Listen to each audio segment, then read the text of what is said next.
semua tugasnya, saya mau bertanya-tanya tentang tugasnya. Kita refleksi. Silakan dibuka tugasnya. Dibuka tugasnya ya. Tugas, ya Allah nak.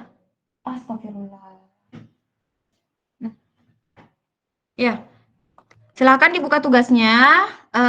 Tugasnya itu tentang identitas nasional, ya. Siapa yang bisa memberikan jawaban terkait definisi atau konsep identitas nasional? Saya Ibu, saya kira Kawinata Ibu. Oke, silahkan. Apa itu Jadi, identitas? Identitas ya?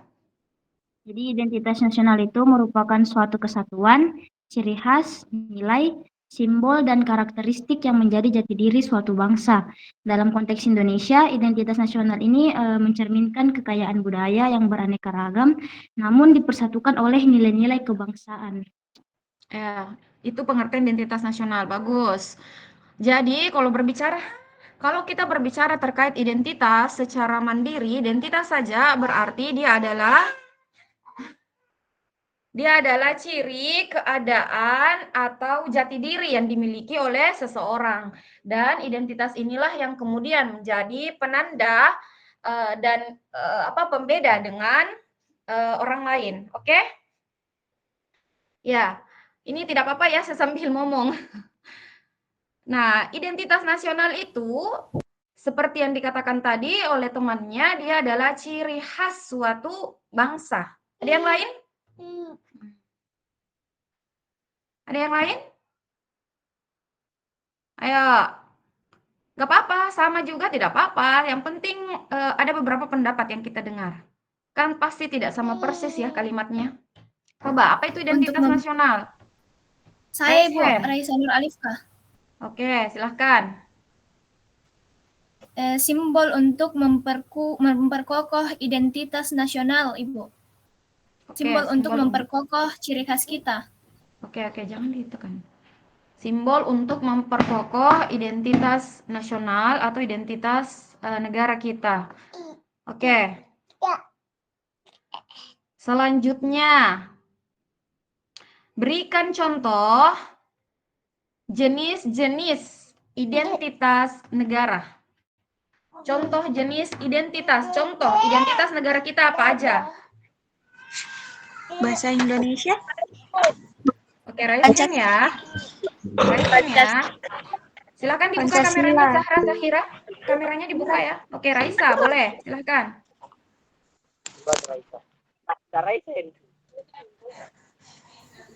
Pancasila, Ibu.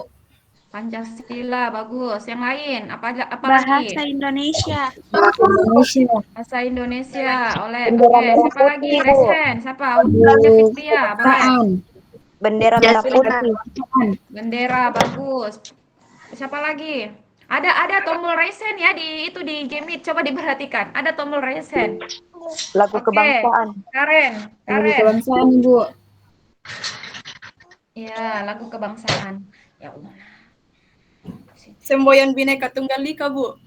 Semboyan Bhinneka Tunggal Ika. Oke, jadi itu tadi contoh-contoh identitas negara yang kemudian menjadi penanda dan ciri khas dari negara kita, yang dimana identitas tersebutlah ya menjadi pembeda negara kita dengan negara lain. Ya, jadi identitas itu perlu untuk kemudian dimiliki oleh bangsa kita, ya, termasuk salah satu identitas yang paling penting dan dipegang teguh, jangan ditekan, dipegang teguh oleh negara kita adalah Pancasila. Ya, jadi identitas negara kita, Pancasila itu merupakan identitas yang dimana tidak dimiliki oleh bangsa lain. Jadi tidak semua negara punya ideologi, tetapi tidak semua negara punya ideologi seperti Pancasila. Ya, kenapa? Karena Pancasila itu merupakan nilai-nilai luhur yang dimana nilai-nilai tersebut digali dari karakteristik dan kebiasaan masyarakat Indonesia. Ya, seperti itu ya. Jadi Pancasila itu teman-teman sekalian tidak hanya ditetapkan sebagai satu ideologi negara secara langsung, tetapi dia melalui banyak sekali apalagi proses yang panjang ya oleh para pendiri bangsa kita. Tunggu sebentar. Ini ribet sekali nih bayi. Nih. Mau nonton apa Cocomelon? Nah, tuh. Ya, bentar ya. Di bawah situ, di bawah. Ya.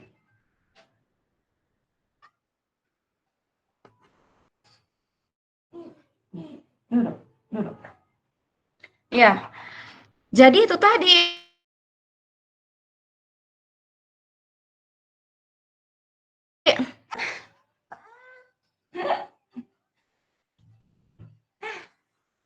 sama nonton supaya nggak diganggu minat. Ya, dipahami ya terkait identitas, konsep, dan kemudian mengapa diperlukan identitas nasional dan juga contoh-contoh identitas nasional. Coba, kenapa identitas nasional itu penting bagi negara kita? Kenapa? Agar bisa dibedakan Ibu karena di negara kita di Indonesia terdapat banyak ras, suku, agama. Ini identitas nasional ya, bukan identitas daerah. Identitas nasional. Sebagai pembeda bangsa lain, Ibu. Ya, sebagai pembeda dengan bangsa lain. Membuat bangsa Indonesia memiliki ciri khas yang unik di mata dunia. Oke, bagus. Iya, jadi itu tadi urgensi dari identitas nasional. Kemudian, apa tantangan identitas nasional hari ini? Apa tantangan identitas nasional? Raisa, raise hand ya. Saya baca namanya yang raise hand. Ya, raise hand di layar. Ada tuh tanda apa? Tangan. Iya. Tapi Ibu, apa itu tadi? Apa tantangan identitas nasional di negara kita? Saat ini, Bu. Iya, saat ini. Saat ini karena pengaruh teknologi, Bu. Pengaruh teknologi. Oke, satu. Siapa lagi? Najwa Hafiza. Salah, sorry. Karen. Ini Bu, kalau kayak sekarang globalisasi, karena kayak lihat juga sama budaya-budaya luar yang sekarang marak jadi tren-tren begitu Bu. Ya, itu salah satu tantangan. Ya, jadi budaya-budaya asing, astagfirullah. Budaya-budaya asing yang kemudian dapat dilihat oleh bangsa Indonesia melalui apa? Melalui perkembangan teknologi. Ya, jadi zaman dulu itu waktu perkembangan teknologi memang belum pesat seperti hari ini. Dari mana kita mengetahui budaya luar? Tidak ada kecuali kalau kita berkunjung. Kecuali kalau kita berkunjung ke negaranya, ya. Tetapi hari ini dengan besarnya ya pengaruh teknologi itu teman-teman sekalian, kita bisa melihat ya, kita bisa melihat berbagai budaya dari luar ya, termasuk cara berpakaian ya kan, cara berbicara, kemudian kita begitu mengidolakan sebagian daripada kita begitu mengidolakan orang-orang luar ya. Nah, ini yang kemudian menjadikan nilai-nilai luhur kita terkikis. Ya, termasuk di dalamnya adalah rasa nasionalisme dan patriotisme itu mulai luntur di tengah-tengah masyarakat. Ya, jadi salah satu contoh rasa nasionalisme itu mulai luntur adalah ketika masyarakat Indonesia sudah mulai menyukai bahkan bangga memiliki produk dari luar. Menghabiskan uangnya sehingga perekonomian itu teman-teman sekalian dia tidak berpusat ke negara kita. Tetapi kebanyakan keluar. Kenapa? Karena produk-produk dari luar itu lebih menarik bagi masyarakat Indonesia. Ya, dengan segala kelebihan dan kekurangan produk di negara kita. Tidak. No. Enggak. Ini ada. Ya, dengan berbagai kelebihan dan kekurangan ya produk di negara kita dan di negara luar, tetapi ya karena adanya rasa bangga ya dari masyarakat Indonesia membeli produk luar meskipun itu sebenarnya produk biasa ya, tapi karena mungkin dia merasa itu dari mana dibeli, ini dari dari Cina ya misalnya ya, oh ini dari dari Malaysia, padahal kan dengan kunci loh misalnya, atau hanya sekedar kaos. Ya Allah.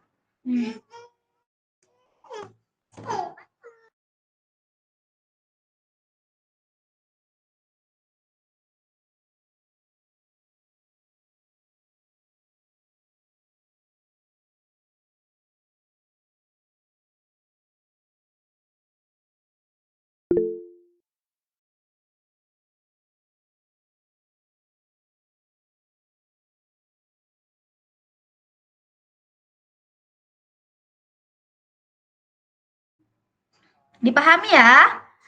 Dipahami ya? Maaf ini banyak sekali intermezzonya. Ya karena biasanya memang saya ngajar itu di kampus ya, meskipun online, tapi hari ini ngajarnya di rumah.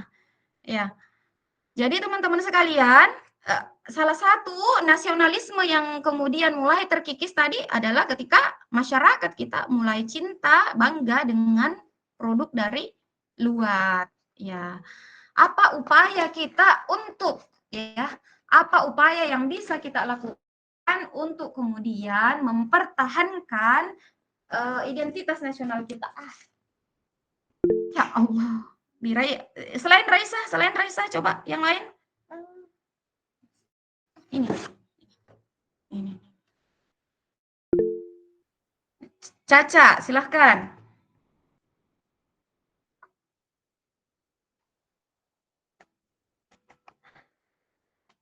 Apa tadi? Apa tadi? Upaya untuk mempertahankan identitas.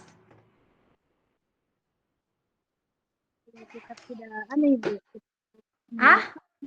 Tidak terlalu terkontaminasi dengan budaya-budaya luar sehingga budaya kita itu masih tetap kental, masih tetap bertahan. Iya, bagaimana caranya supaya kita tidak terkontaminasi sementara apalagi teknologi itu sangat pesat ya. Setiap hari bahkan kita main sosmed. Di sosmed itu begitu banyak pengaruh dari luar. Salah satu contohnya, kebanyakan dari Gen Z itu sangat suka menonton drakor. Itu kan pengaruh dari luar loh, ya. Nah, bagaimana caranya? Bagaimana caranya? Ya, bagaimana caranya? Apa yang kita lakukan? Film itu lebih menilai hasil karya dari film negara, kita banyak menonton drakor begitu.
Sinetron Indonesia itu Ibu. Sinetron Indonesia. Tidak harus merujuk kepada sinetron Indonesia. Maksud saya karya bangsa secara universal ya. Tidak harus film. Boleh yang lain. Bagaimana caranya? Oke, Najwa silakan. Ya Allah, Rabbi. Dengan cara meningkatkan kualitas produksi, Bu. Nah, menurut kami atau kami generasi Z itu kualitas film di Indonesia jarang ada yang sesuai kemauan kita sebagai Gen Z, Bu. Jadi mungkin kualitas produksinya yang perlu ditingkatkan.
Oke.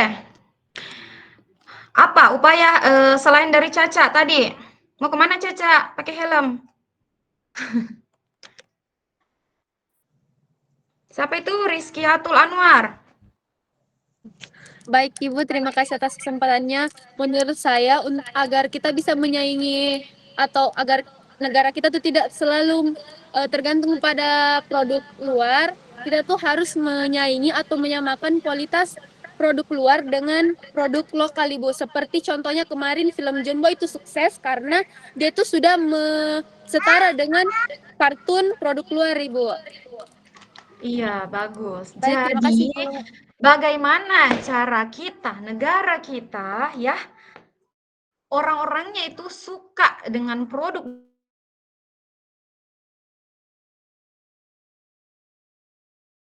naik, maka orang-orang akan berpikir, masyarakat akan berpikir untuk membuat suatu produk yang jauh lebih bagus dengan daripada negara lain, dan itu bermula daripada kalian, daya saing ya, daya saing.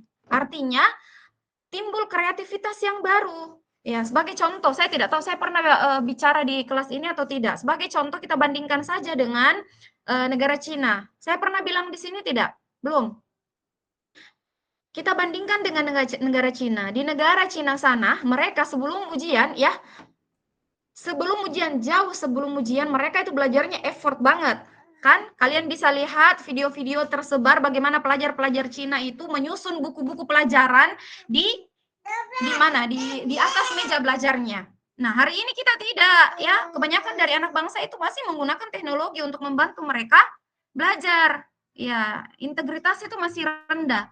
Daya saing itu masih rendah, masih seperti begini. Kalau orang luar itu mereka berlomba-lomba membuat produk yang berkualitas, berlomba-lomba. Sementara kita tidak. Kita berpikirnya, ya saya bisanya cuma segini. Ya, saya tidak ada upaya dan usaha untuk kemudian menambah kreativitas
integrasi nasional ini teman-teman sekalian, dia menyatukan begitu banyak hal ya, baik itu rakyat dengan pemerintah maupun dengan budaya dan kebudayaan ya, sehingga disebut ada aspek vertikal dan juga ada aspek horizontal.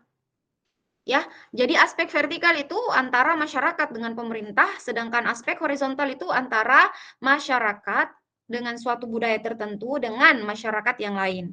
Dan negara kita ini berdasarkan pada negara kita ini adalah negara yang majemuk ya. Negara kita adalah negara yang majemuk, artinya kita punya banyak sekali perbedaan dari satu wilayah dengan wilayah lain. Ya, kita punya banyak sekali suku, kemudian kita punya banyak perbedaan ras, lalu perbedaan agama. Dan perbedaan-perbedaan ini teman-teman menjadi sebuah tantangan bagi negara kita. Bagaimana proses menyatukan suatu perbedaan itu?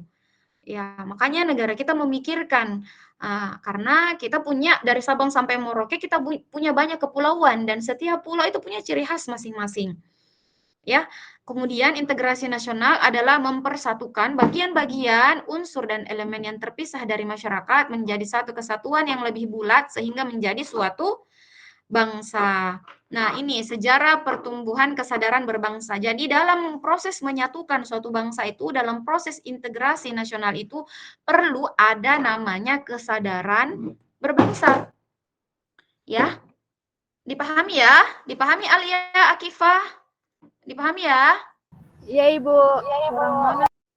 Ya, jadi kalau kita mau menyatukan sesuatu itu perlu dulu ada kesadaran. Ibaratnya kayak begini, kayak apalagi kita mau berteman akrab, ya kita mau punya sahabat, ya terus kita mendekati seorang teman karena kita mau akrab dengan dia, kita mau akrab dengan dia. Bagaimana cara akrabnya?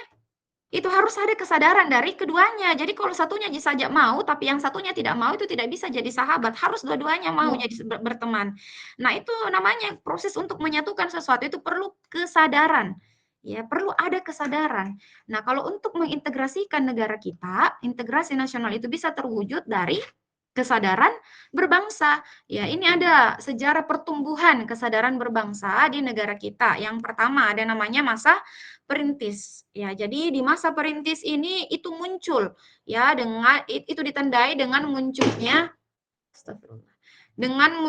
pergerakan Budi Utomo. Ya, pergerakan Budi Utomo ini dimulai pada tanggal 20 Mei tahun 1900.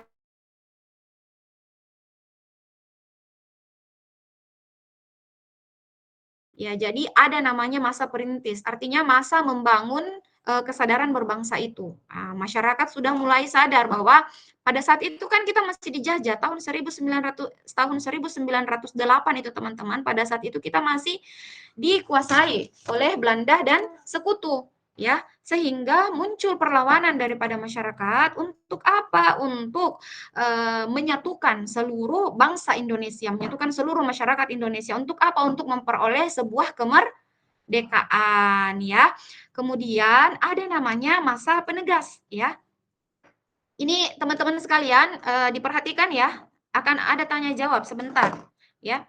Kemudian ada namanya masa penegas ya. Jadi masa penegas ini teman-teman sekalian itu dimulai dari ditegaskannya semangat kebangsaan yang ditandai dengan apa? Dengan Sumpah Pemuda. Ya, Sumpah Pemuda itu jatuh pada tanggal berapa? 28 Oktober tahun 1928. Ya, sehingga setiap tanggal 28 Oktober itu diperingati sebagai hari Allahu Akbar, sebagai hari Sumpah Pemuda. Iya, jadi Sumpah Pemuda itu narasinya teman-teman, ya memang narasi perjuangan, ya. Kami putra-putri bangsa, ya kan? Nah, kalian sorry, bukan kami putra-putri bangsa. Sorry. Jadi isi narasi Sumpah Pemuda itu, oh benar ya? Narasi Sumpah Pemuda coba dibuka di Google. Saya kenapa bingung ini antara narasi Sumpah Pemuda dengan proklamasi. Ya benar, Sumpah Pemuda itu kami putra-putri bangsa, ya kan? Nah, iya, benar. Nah, di situ dia membicarakan tentang kemajemukan negara kita. Kan coba satu orang, Alia Akifah coba dibacakan Sumpah Pemuda. Yang ini kami putra-putri. Sumpah Pemuda. Ya, dicari saja di Google, ada ya di Google, Sumpah Pemuda. Narasi Sumpah Pemuda.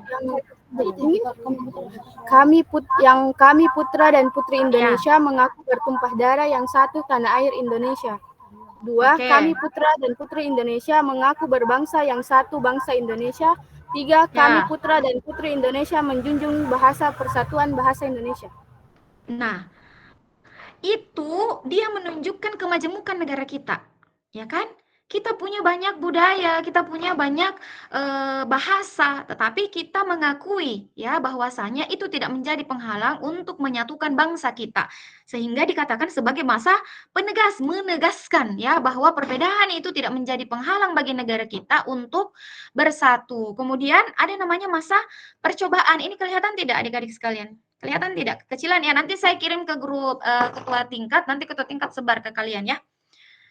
Jadi ini ada namanya masa percobaan ya. Di masa percobaan ini itu muncul berbagai macam organisasi-organisasi dari kalangan bangsa atau masyarakat Indonesia. Salah satunya ada namanya GAPI atau Gabungan Politik Indonesia. Ya, jadi GAPI ini di tahun 1938 ya. Tahun 1938 teman-teman, ini GAPI pernah ya mengusulkan kepada pihak Belanda selaku penjajah negara kita untuk ya dibentuknya parlemen Indonesia. Dibentuk parlemen. Siapa itu parlemen? Apa itu parlemen? Jadi bangsa Indonesia kita, organisasi GAPI ini di masa penjajahan Belanda, dia meminta kepada Belanda agar kita punya parlemen. Ya, kita punya parlemen. Siapa itu parlemen? Parlemen itu adalah wakil rakyat, yang kalau hari ini kita sebut sebagai DPR dan kawan-kawannya. Oke? Legislatif. Ya, jadi kalau kita berbicara tentang parlemen teman-teman, ya kepala kita langsung ke wakil rakyat. Legislatif, ya. Nah, ini GAPI meminta supaya ada parlemennya Indonesia, karena kan memang negara kita kekuasaan pada saat itu dipegang utuh oleh Belanda. Negara kita tidak diberi kekuasaan sama sekali. Ya, sehingga ini GAPI minta setidaknya ada loh ya parlemen Indonesia sebagai penyambung suara masyarakat Indonesia kepada pemerintah Belanda. Artinya supaya aspirasi kita itu didengar oleh Belanda ya, setidaknya kita bisa memberi masukan. Nah, gitu. Tetapi ternyata teman-teman sekalian di masa percobaan ini gagal. Kenapa? Belanda menolak ya adanya parlemen dari bangsa Indonesia. Ya, Belanda menolak. Kemudian ada namanya masa penegas. Nah, pada masa tersebut ada muncullah semangat membara daripada gerakan-gerakan pejuang negara kita ya, sehingga dapatlah kemerdekaan itu dan diproklamasikan tepat pada tanggal 17 Agustus 1945 ya. Jadi itu namanya masa pendobrak. Sebelum negara kita teman-teman sekalian memproklamasikan kemerdekaannya itu memang pada saat itu terjadi carut-marut di negara kita. Bagaimana? Ya, jadi pada saat itu memang kan guncang ini ceritanya ya penjajah. Jadi penjajah itu di tahun 1942 kalau tidak salah itu sudah penjajahan itu dipegang oleh Jepang ya, dipegang oleh Jepang. 41 atau 42, coba dibuka sejarahnya. Dipegang oleh Jepang ya. Dipegang oleh Jepang, kemudian ada perseteruan antara Jepang dengan sekutu, pihak sekutu yang juga ingin menguasai negara kita, sehingga Jepang ini dibom. Ya, mungkin kalian tahu bom Hiroshima, Nagasaki dan Hiroshima. Ya. Nah, bom Nagasaki, Hiroshima teman-teman sekalian itu mengguncang pemerintahan Jepang. Sehingga mereka tidak bisa melanjutkan penjajahannya di Indonesia karena memang negaranya hancur. Ya. Negaranya hancur. Lalu kemerdekaan itu diberikan kepada Indonesia, tetapi tidak seutuhnya diberikan kepada Indonesia, sehingga ya generasi-generasi muda pada saat itu menculik Soekarno-Hatta supaya segera memproklamasikan kemerdekaan ini, karena ibaratnya kalau kita mau pakai bahasa kita, ayo Mi, cepat Mi, kasih merdeka Mi nih, karena mumpung ini penjajah sedang tidak baik-baik saja keadaannya, kita manfaatkan ketidakbaik-baikannya supaya kita bisa merdeka. Ya, ibaratnya seperti itu. Jadi di tengah terguncangnya Jepang, negara kita berusaha untuk memproklamasikan kemerdekaan. Ya, negara kita berusaha memproklamasikan kemerdekaan dan diproklamasikanlah tanggal 17 Agustus 1945. Tetapi teman-teman sekalian, perlu kita tahu bahwasanya di masa apalagi istilahnya di masa proklamasi itu ya, itu masih sebenarnya ada pihak dari luar ya, pihak asing, sekutu itu masih berusaha mau menguasai negara kita. Kemerdekaan itu belum betul-betul kita dapat. Coba dibuka sejarahnya saja. Di tahun 1949, ideologi kita sempat berganti loh. Ya, konstitusi negara kita sempat berganti. Konstitusi negara kita apa? Ayo.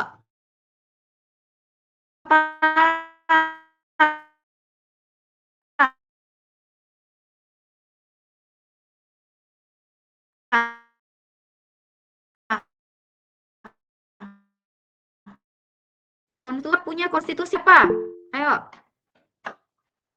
Oke, itu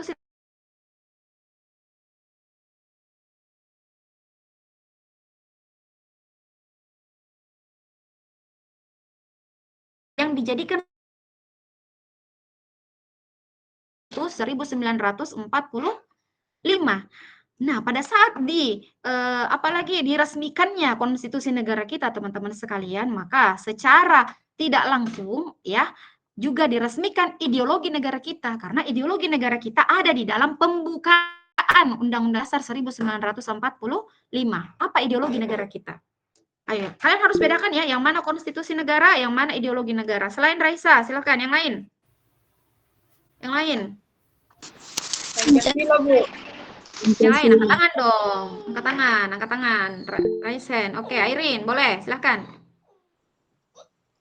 Ideologinya itu Ibu ada ketuhanan yang Maha Esa, kemanusiaan yang adil dan beradab, persatuan Indonesia. Ya, singkatnya aja, itu apa itu? Itu apa? Pancasila, Ibu.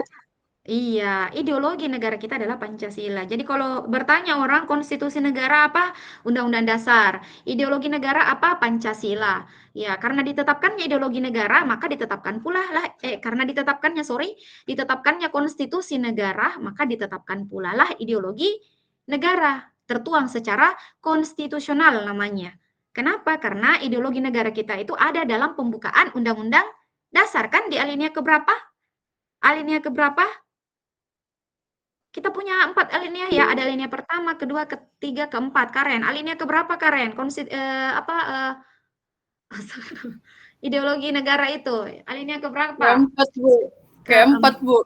Iya, jadi pada tanggal 18 Agustus itu ditetapkan konstitusi negara kita dan juga ideologi negara kita. Saya mengatakan tadi bahwa tanggal 17 Agustus proklamasi itu negara kita belum betul-betul merdeka. Jadi masih ada intervensi dari penjajah. Sehingga di tahun 1949 itu ideologi kita, konstitusi dan ideologi kita berganti.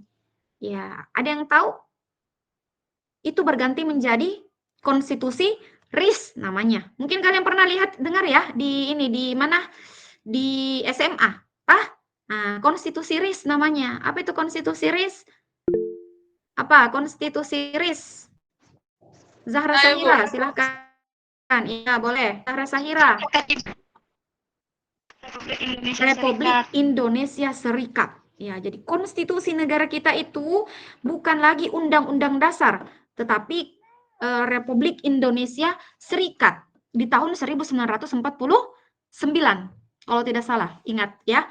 Jadi tahun 1949 berubah menjadi Republik Indonesia Serikat, artinya negara kita itu tidak lagi bersatu di bawah Undang-Undang Dasar. Ya, apa arti dari serikat itu? Seperti Amerika Serikat. Apa artinya?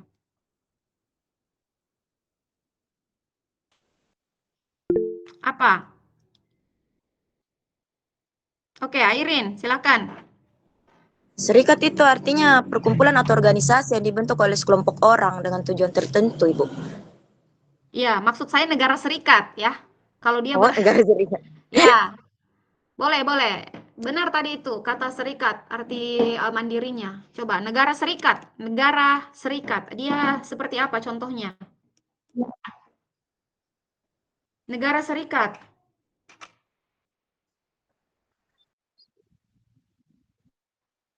Ya, Irga, silahkan Irga.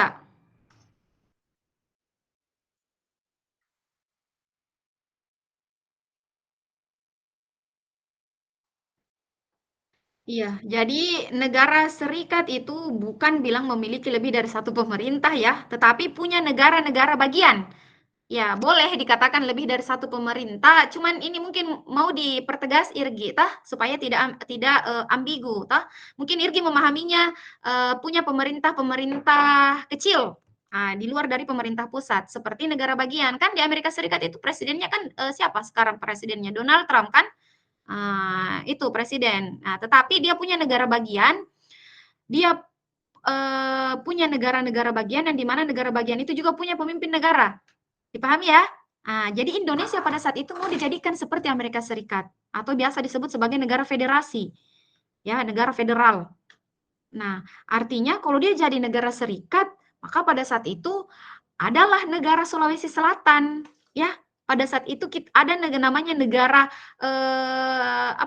Sulawesi Utara. Ya, setiap provinsi itu bukan lagi provinsi namanya, tetapi negara. Ya. Kemudian karena berubah konstitusi negara kita, maka berubah pula ideologi negara kita. Ya, berubah juga ideologi negara kita, narasinya berubah. Ya, narasinya berubah. Namun teman-teman, ini setelah berjalan 1 tahun ternyata tidak cocok ya digunakan di negara kita. Dia tidak cocok sehingga hanya berlaku selama setahun. Tahun 1950 kembali lagi menjadi Undang-Undang Dasar Negara Republik Indonesia tahun 1945. Jadi kembali lagi konstitusi negara kita kepada UUD dan kembali lagi ideologi negara kita kepada Pancasila. Oke, dipahami? Dipahami ya? Dipahami gimana? Dipahami? Dipahami ini? Iya, Ibu. Ya, oke, kita lanjut. Ya, kita lanjut ya. Sebenarnya ini bukan sampai 8.50 ya. Jadi 7.30 itu 2 kali 50 menit harusnya. Berarti sampai jam 9 lewat 10 menit. Tapi tidak apa-apa, kita percepat saja. Jenis integrasi nasional. Apa jenisnya? Pertama ada yang namanya integrasi. Jangan dimakan itu. Nah, parfum sayang itu. Ada namanya integrasi bangsa, ya, artinya menyatukan budaya yang beragam. Ya, saya sudah katakan di awal bahwa negara kita punya budaya yang sangat banyak dan perlu untuk disatukan. Lalu ada namanya integrasi wilayah, menyatukan wilayah-wilayah. Ya, jadi wewenang kekuasaan dalam menyatukan wilayah negara. Artinya kita punya otonomi daerah. Ya, silakan cara definisi otonomi daerah.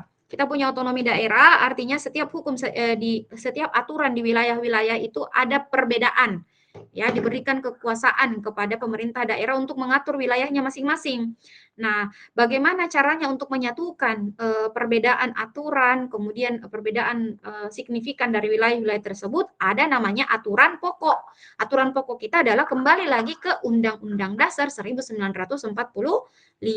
Jadi meskipun ada otonomi daerah, kita tetap berpegang teguh kepada aturan pokok. Artinya otonomi daerah, aturan-aturan setiap daerah itu harus tidak boleh minta maaf Umi. Ya, jadi aturan daerah itu tidak boleh bertentangan dengan Undang-Undang Dasar 1945. Kemudian ada namanya integrasi elit. Ada Abi. Tuh, ada Abi. Ada namanya integrasi elit. Integrasi elit itu adalah pemimpin yang dekat dengan rakyat akan mampu mengintegrasikan. Artinya ada pemimpin yang kemudian memiliki karismatik, ya, berintegritas, jujur, amanah, dan inilah pemimpin yang bisa menyatukan masyarakat yang beragam. Lalu ada namanya integrasi nilai, di mana masyarakat bersatu karena ada nilai bersama yang diterima dan dijunjung. Apa itu nilai yang diterima dan dijunjung oleh masyarakat Indonesia yang majemuk? Apa kira-kira nilai apa? Nilai apa yang kemudian diterima dan disepakati oleh seluruh bangsa Indonesia, seluruh masyarakat Indonesia yang sampai hari ini masih menjadi pegangan kita? Apa itu nilai-nilai? Nilai-nilai Enggak boleh, Nak. Nilai-nilai? Oke, Karen. Pancasila, Ibu. Pancasila. Iya. Nilai-nilai Pancasila. Jadi nilai-nilai Pancasila ini bisa menyatukan bangsa Indonesia. Kemudian ada juga disebut sebagai integrasi tingkah laku. Nah, integrasi tingkah laku inilah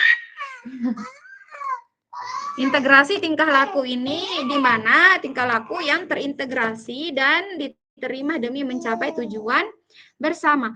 Apa kira-kira tingkah laku, perilaku yang harus dimiliki oleh masyarakat Indonesia supaya integrasi nasional itu bisa terwujud? Ayo, apa? Abi, cepat ditolong Kak Abi Ayo.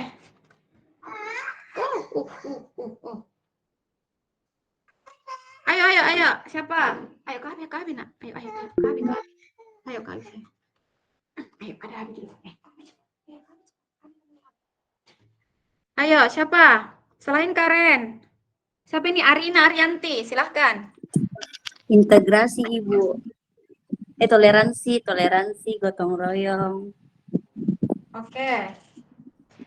Toleransi dan gotong royong. Jadi perilaku-perilaku seperti itu adalah sebuah tindakan yang tepat untuk mendukung integrasi nasional. Ya Allah. Ayo.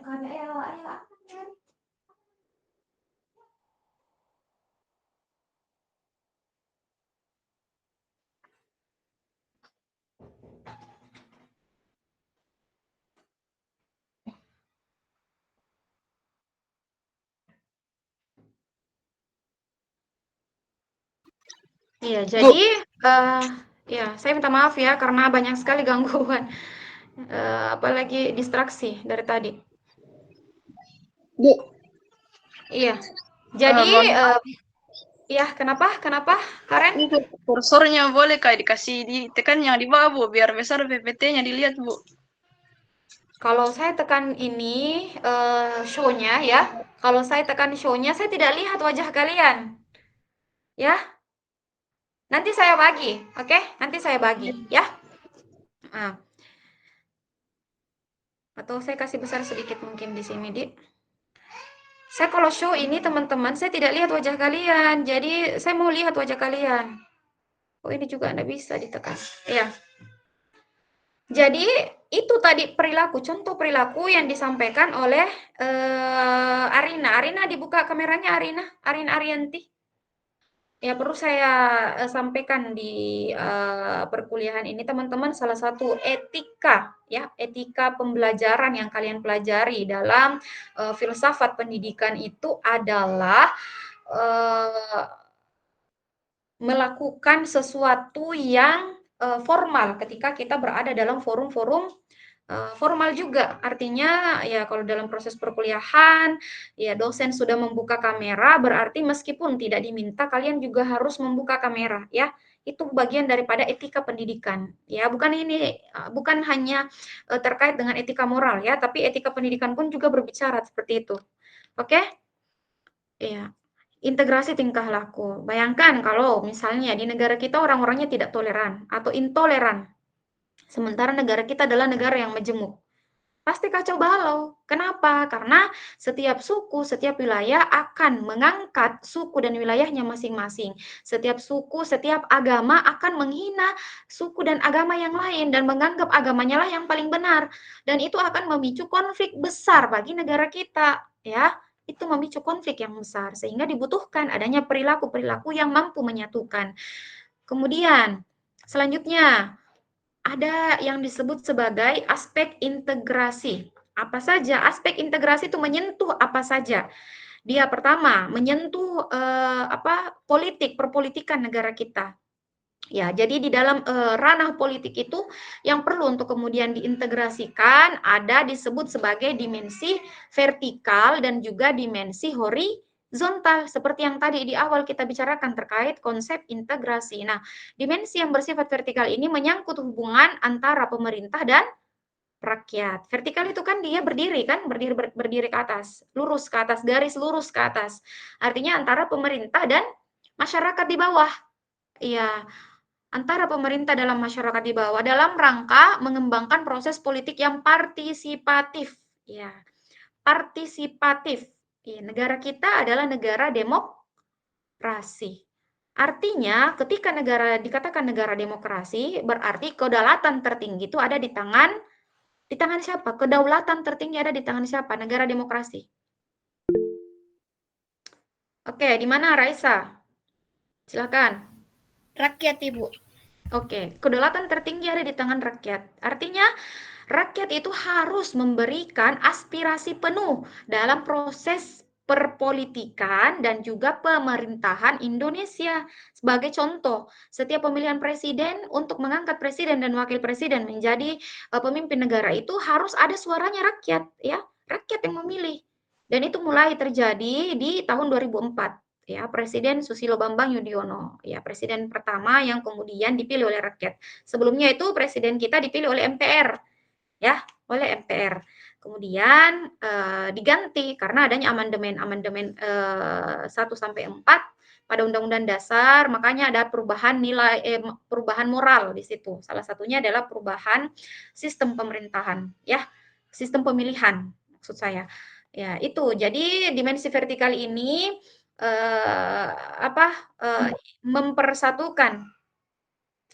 mempersatukan antara pemerintah dan juga masyarakat. Ya, jadi pemerintah harus mampu mengayomi masyarakat dan masyarakat pun harus memberikan suara mereka, aspirasi mereka kepada pemerintah supaya apa? Supaya terjalin hubungan yang baik dan kesejahteraan masyarakat itu bisa dicapai.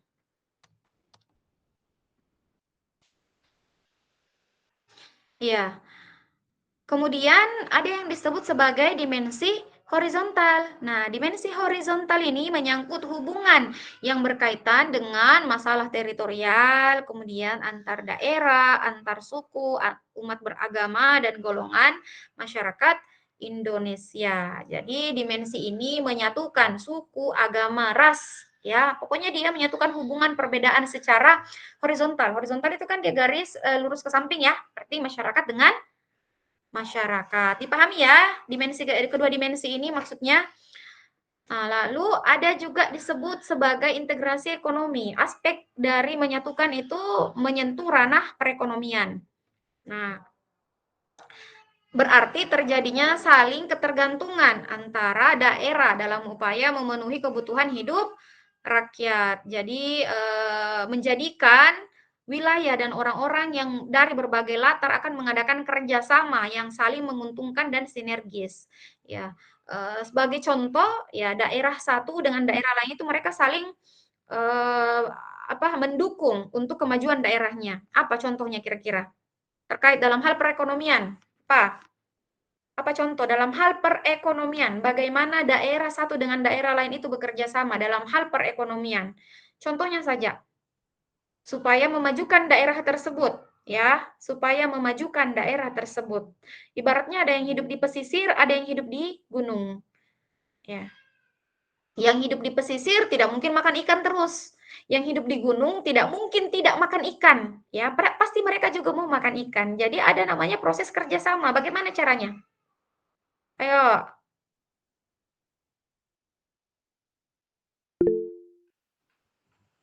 Oke, Nur Airin. Silahkan. Misalnya Ibu, daerah yang kaya hasil pertanian bekerja sama dengan daerah yang punya industri pengolahan sehingga hasil panen bisa diolah jadi produk bernilai tinggi. Bagus, iya. Itu salah satu contohnya, ya. Daerah dengan lumbung pertanian misalnya kayak Sidrap, ya. Lumbung padi di sana. Kemudian disebar ke wilayah-wilayah yang tidak besar lumbung padinya atau tidak bahkan daerah pertanian di sana bukan sawah atau padi, tetapi pertanian yang lain. Ya, itu ada namanya kerjasama, ya. Ada namanya kerjasama. Contoh yang paling kita rasakan, ya, sebagai mahasiswa hidup di Makassar, ya, sayuran yang kalian makan itu dari Malino, bukan dari Makassar, tapi dari Malino, dari Goa, dari Kabupaten Goa. Ya, itu sebagai contoh ya. Jadi orang Makassar suka berdagang, orang Malino suka bertani. Ya, jadi ada namanya proses kerjasama untuk saling menguntungkan dalam bidang perekonomian. Ya, kita lanjut. Ini sedikit lagi ada juga namanya integrasi sosial budaya. Ya, ini mudah dipahami ya. Jadi dia adalah proses penyesuaian unsur-unsur yang berbeda dalam masyarakat sehingga menjadi satu kesatuan. Ya, unsur berbeda itu terkait ras, etnis, agama, bahasa, kebiasaan, sistem nilai dan lain sebagainya. Ya, jadi perbedaan-perbedaan ini disebut sebagai integrasi sosial budaya. Ya, ya bangga dengan budaya masing-masing boleh, tetapi dengan cara tidak menjatuhkan budaya lain. Bahkan kita diwajibkan untuk bangga dengan budaya kita. Ya harus bangga dengan budaya kita. Ya, tetapi dengan satu syarat. Jangan membanggakan milik kita dengan cara menjatuhkan milik orang lain. Ya, seperti itu ya. Supaya apa? Supaya integrasi itu bisa berjalan lancar. Kemudian nah, strategi mengembangkan integrasi bangsa. Apa saja strateginya supaya integrasi itu bisa berjalan dengan baik? Yang pertama, adanya ancaman dari luar. Ya, ini adalah strategi loh, ya. Tapi kita tidak menginginkan terjadi ancaman dulu baru kita mau bersatu. Ya. Dan ini pernah terjadi di negara kita. Kapan itu? Pra kemerdekaan, ya. Sebelum negara kita merdeka, kita pernah dijajah. Dan penjajahan itu membuat kita bersatu untuk merebut kembali kemerdekaan. Ya, kembali ke definisi integrasi, membuat kita bersatu untuk merebut kembali kemerdekaan. Jadi kalau ada ancaman dari luar itu memang negara kita pasti akan bersatu. Ya, pasti akan bersatu. Contoh. Apa contoh? Ketika nilai budaya kita diakui oleh negara lain atau negara tetangga seperti batik, ya kan? Kemudian apalagi wayan, itu kan kebudayaan Indonesia. Ya, milik Indonesia, tetapi ada negara tetangga yang juga mengakui itu adalah kebudayaannya. Maka seluruh Indonesia dari suku yang berbeda, ras yang berbeda, agama yang berbeda itu bersatu untuk mempertahankan kebudayaannya. Nah, itu contohnya bahwa ancaman dari luar itu menjadi salah satu strategi untuk menyatukan bangsa. Meskipun kita tidak menginginkan ada ancaman ya, tapi ini terbukti bisa menyatukan bangsa. Oke, kemudian yang kedua, gaya politik kepemimpinan. Ya, jadi gaya politik kepemimpinan yang karismatik, yang saya katakan tadi, ya pemimpin yang karismatik, pemimpin berintegritas tinggi, yang amanah, ya itu bisa mempersatukan ya masyarakat yang tercerai-berai. Ya. Kemudian ada juga kekuatan lembaga-lembaga politik ya. Nah, kekuatan lembaga-lembaga politik seperti birokrasi itu memberikan pelayanan yang sama ya. Kemudian masyarakat bersatu dalam sistem pelayanan tersebut ya.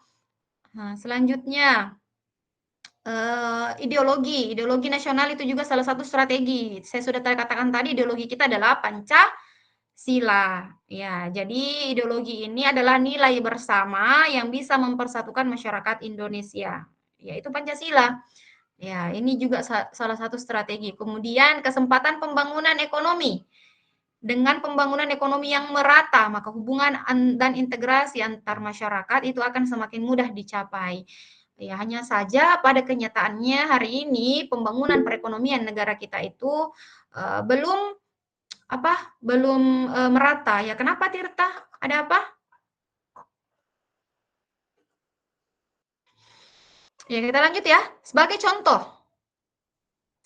contoh, ya, pembangunan perekonomian, apalagi fasilitas di negara kita yang belum merata, seperti fasilitas kesehatan, fasilitas pendidikan, kemudian apalagi namanya itu infrastruktur, ya kayak jalanan, jembatan, itu di setiap wilayah itu belum merata. Ada desa terpencil yang jalanannya sudah mulus, ada pula desa terpencil itu jalanannya masih tidak bisa dilalui oleh kendaraan roda 4. Ya bahkan tidak bisa dilalui oleh kendaraan roda 2. Ya, jadi memang belum merata sehingga timbul kecemburuan sosial antar masyarakat, antar daerah dan itu bisa merusak integrasi bangsa. Bedakan ya integritas dan integrasi itu berbeda, oke? Ya, bedakan integritas itu berkaitan dengan kejujuran, kalau integrasi itu dia mempersatukan, ya. Jadi ada ketidakmerataan ya, ketidakmerataan pembangunan perekonomian di negara kita, sehingga ada timbul kecemburuan-kecemburuan sosial ya. Jadi kalau dia merata itu yakinlah ya kecemburuan sosial itu tidak akan terjadi. Sebagai contoh ya, beberapa waktu lalu ya kita dikagetkan dengan kematian balita yang tubuhnya dipenuhi cacing. Ya, cacingan akut. Ya, bahkan 2-3 hari lalu ada lagi kejadian yang sama, saudara, itu keluar juga cacing gelang dari hidung dan mulutnya. Ya, jadi ini membuktikan bahwa fasilitas kesehatan itu belum merata. Ya. Namun perlu untuk kita garis bawahi teman-teman sekalian, meskipun ya pemerintah sudah memberikan fasilitas secara merata dalam bidang perekonomian, pembangunan perekonomian negara kita, ya. Tetapi kalau masyarakatnya juga tidak sadar untuk menggunakan fasilitas tersebut, maka keseimbangan kehidupan dalam bernegara itu juga tidak bisa dicapai. Ya, sebagai contoh, ya kita sudah diberikan fasilitas kesehatan. Ini tidak ada yang open kamera kah? Tidak ada yang open kamera?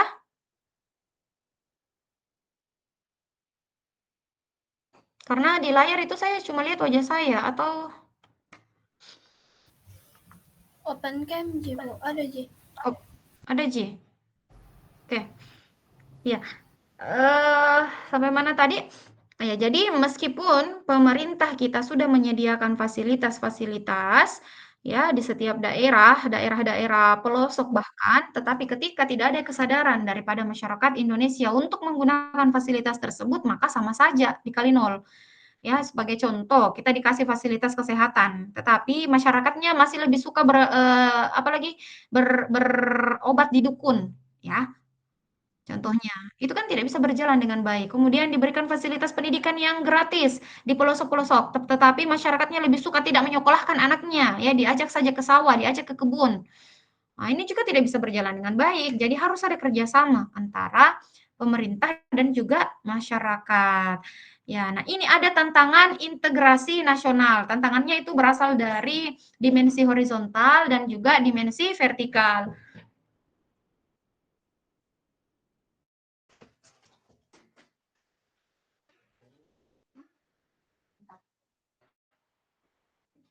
Nih. Ih, ngamuk.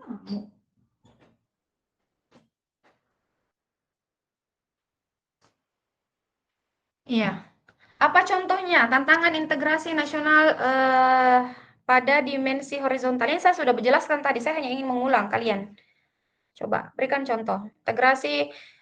Tantangan integrasi nasional pada dimensi horizontal.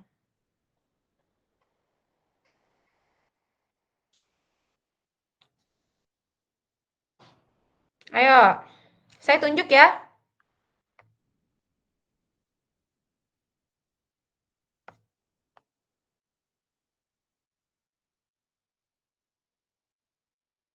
Saya mau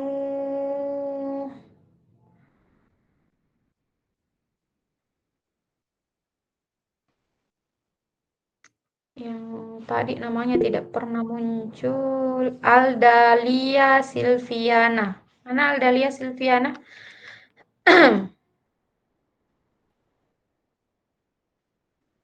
Mana Aldalia Silviana mana? Ya, silahkan Alda.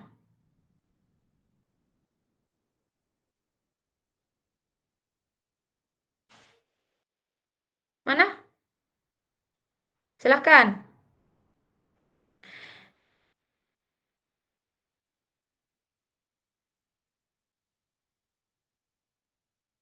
Ayo. Tidak kedengaran suara Alda.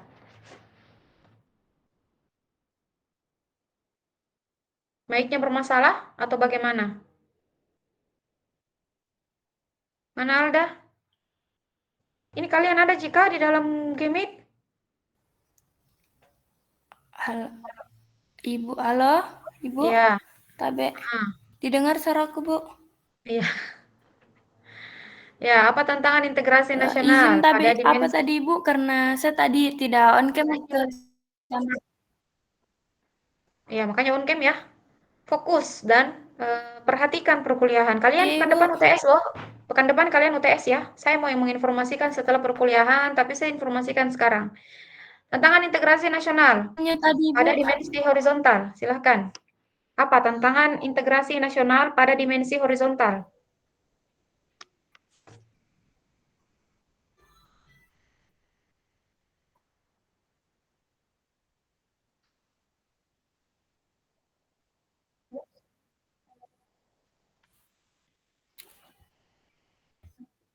Bagaimana?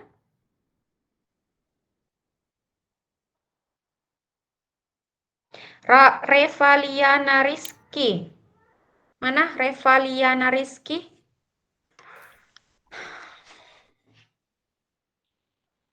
Mana Reva? Ya, silakan Reva. Ya, silakan. Tantangan integrasi nasional pada dimensi horizontal. Tunggu, Bu.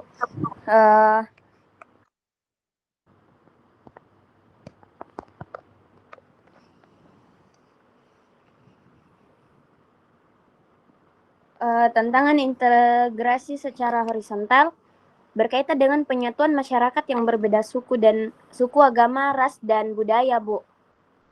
Iya, bagaimana tantangannya? Seperti apa? Antara lain perbedaan sara, kesenjangan sosial dan ekonomi. Oke. Ya. Jadi tantangannya karena masyarakat kita adalah masyarakat yang majemuk dengan begitu banyak perbedaan budaya, suku, agama, ras, sehingga itu menjadi sebuah tantangan untuk menyatukan ya bangsa Indonesia dengan perilaku-perilaku yang tidak yang merusak persatuan tersebut ya, seperti intoleran, kemudian ada juga tidak meratanya perekonomian ya. Nah, itu juga menjadi sebuah tantangan. Kemudian apa tantangan vertikal dalam integrasi nasional? Coba Nadia Cynthia Sari.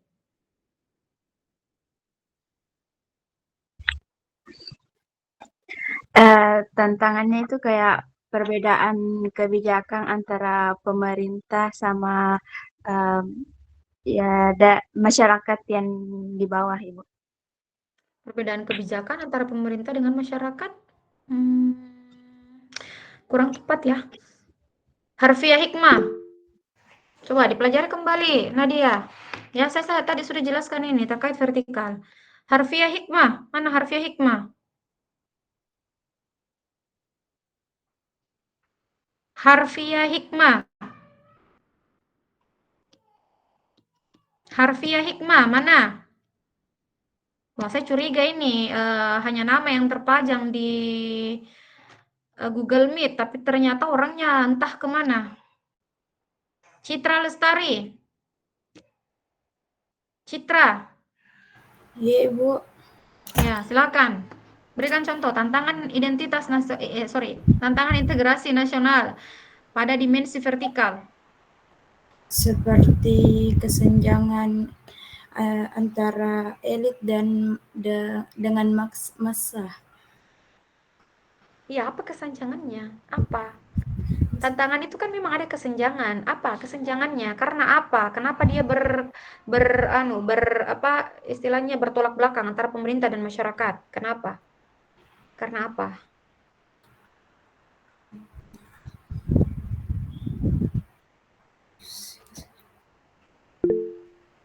Latar belakang pendidikan seperti Ya, kasih besar-besar suara tak? Supaya ini jangan takut salah ya, saya tidak menggigit. Jangan takut salah. Silakan. Kalian itu sudah hebat loh, sudah berani berpendapat ya. Jadi silakan sampaikan saja di forum pendapatnya. Jangan takut salah. Pendapat itu sebenarnya tidak ada yang salah, hanya saja kurang tepat saja ya. Artinya kalian perlu mengulang kembali materi yang sudah disampaikan oleh guru atau dosen. Ya, coba Citra. Apa?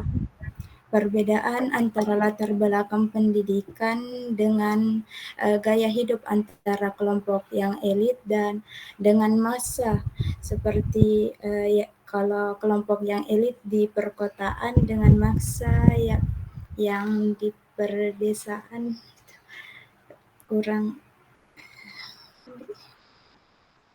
cenderung masa yang cenderung tradisional Ini antara pemerintah ya, antara pemerintah dengan masyarakat ya. Antara pemerintah dengan masyarakat. Ya.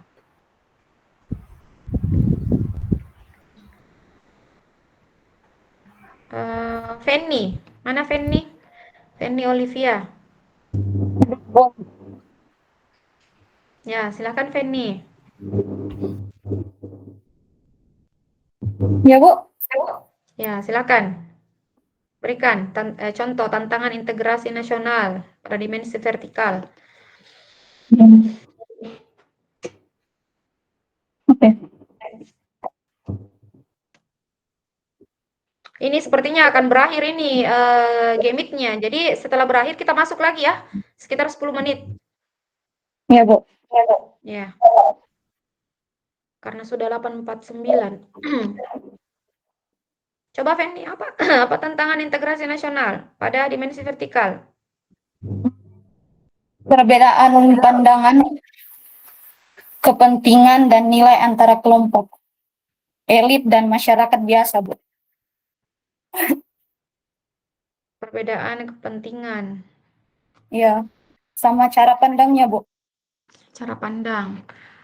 Sebenarnya jawaban kalian itu, ini kalian memahami tidak jawaban kalian?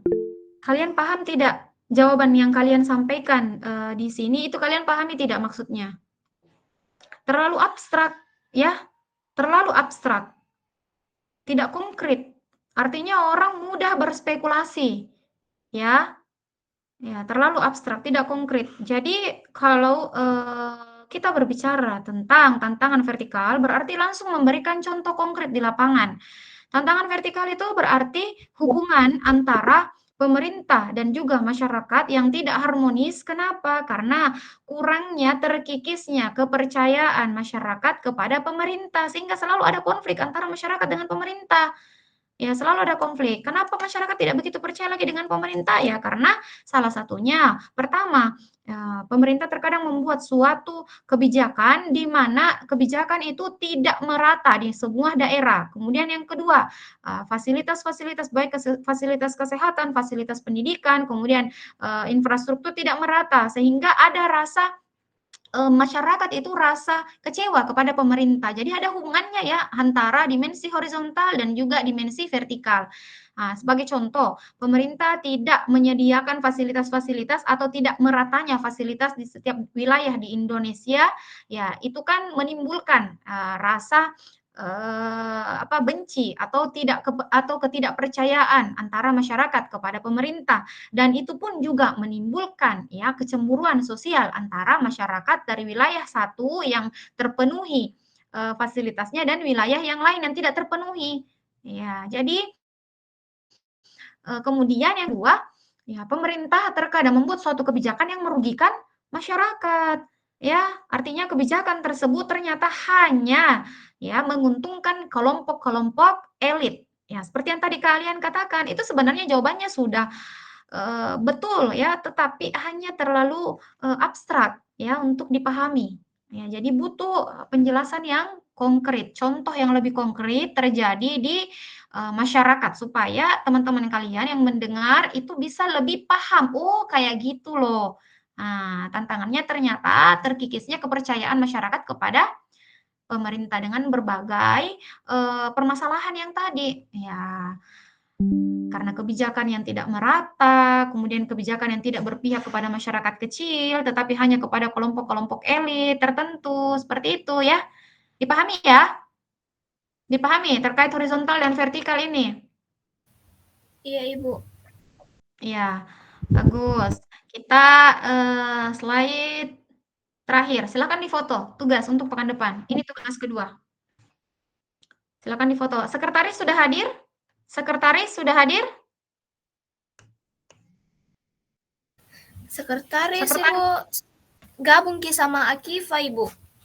Iya, silakan sekretaris diperhatikan ya, di absen temannya, siapa yang hadir dan tidak hadir.